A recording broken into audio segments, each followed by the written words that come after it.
بسم الله الرحمن الرحيم.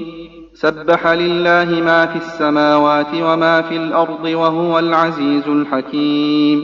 يا أيها الذين آمنوا لم تقولون ما لا تفعلون؟ كبر مقتا عند الله أن تقولوا ما لا تفعلون.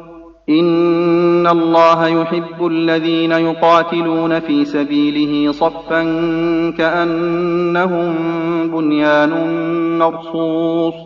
وإذ قال موسى لقومه يا قوم لم تؤذونني وقد تعلمون أني رسول الله إليكم فلما زاغوا أزاغ الله قلوبهم والله لا يهدي القوم الفاسقين. وإذ قال عيسى ابن مريم يا بني إسرائيل إني رسول الله إليكم مصدقا لما بين يدي من التوراة ومبشرا برسول يأتي من بعد اسمه أحمد. فلما جاءهم بالبينات قالوا هذا سحر مبين. ومن أظلم ممن افترى على الله الكذب وهو يدعى إلى الإسلام والله لا يهدي القوم الظالمين. يريدون ليطفئوا نور الله بأفواههم والله متم نوره ولو كره الكافرون.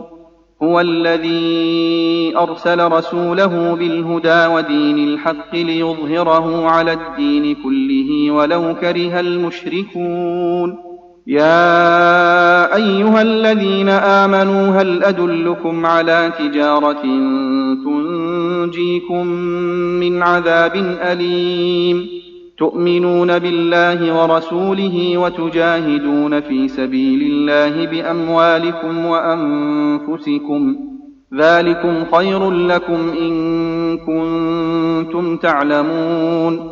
يغفر لكم ذنوبكم ويدخلكم جنات تجري من تحتها الأنهار ومساكن طيبة في جنات عدن ذلك الفوز العظيم. وأخرى تحبونها نصر من الله وفتح قريب وبشر المؤمنين. يا أيها الذين آمنوا كونوا أنصار الله كما قال عيسى ابن مريم للحواريين من أنصاري إلى الله؟ قال الحواريون نحن أنصار الله.